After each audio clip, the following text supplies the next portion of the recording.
ইনকিলাব মঞ্চের মুখপাত্র শরীফ ওসমান হাদিকে গুলির প্রতিবাদে বিক্ষোভ মিছিল মহাসড়ক অবরোধ করেছেন ইসলামী বিশ্ববিদ্যালয়ের শিক্ষার্থীরা। শুক্রবার সন্ধ্যায় এই বিক্ষোভ মিছিল হয়। পরে কুষ্টিয়া খুলনা মহাসড়ক অবরোধ করেন শিক্ষার্থীরা। জানা যায়, এদিন সন্ধ্যা ৬টায় বিশ্ববিদ্যালয়ের জিয়া মোড় থেকে বিক্ষোভ শুরু হয়।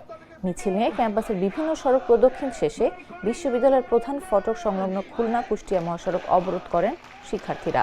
পরে সেখানে প্রতিবাদ সমাবেশ ও হাদির সুস্থতা কামনায় দোয়া মোনাজাত করা হয়। এতে বিশ্ববিদ্যালয়ে শাখা ছাত্রদল, ছাত্র শিবির, বৈষম্য বিরোধী ছাত্র আন্দোলন, ইসলামী ছাত্র আন্দোলন ও Islamic university students association of NSF নেতৃবৃন্দ সহ ২ শতাধিক শিক্ষার্থী অংশ নেয়। মিছিলে শিক্ষার্থীরা হাদির ওপর হামলা কেন, ইন্টারিম জবাব চাই, হাদি ভাইয়ের রক্ত বৃথা যেতে দিব না, তুমি কে আমি কে, হাদি হাদি, ইনকিলাব ইনকিলাব, জিন্দাবাদ জিন্দাবাদ, বিপ্লবীরা আহত কেন, ইন্টারিম জবাব দে সহ বিভিন্ন স্লোগান দেন।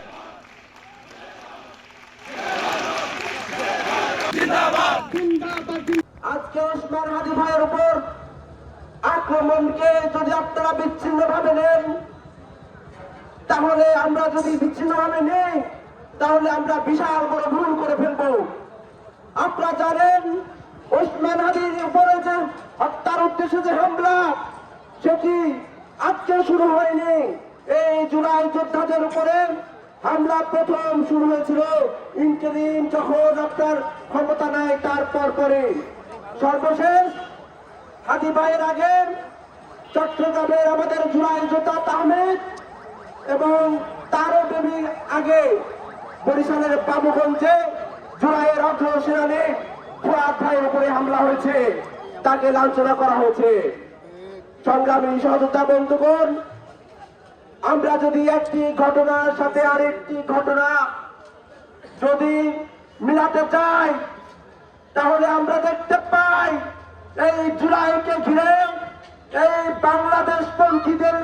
বাংলাদেশপন্থীদের বিরুদ্ধে এক গভীর ষড়যন্ত্রে লিপ্ত হয়েছে বাংলাদেশে ঘাপটি মেরে থাকা আওয়ামী লীগের সহযোগীরা এবং আওয়ামী লীগের লেসপেন্সাররা।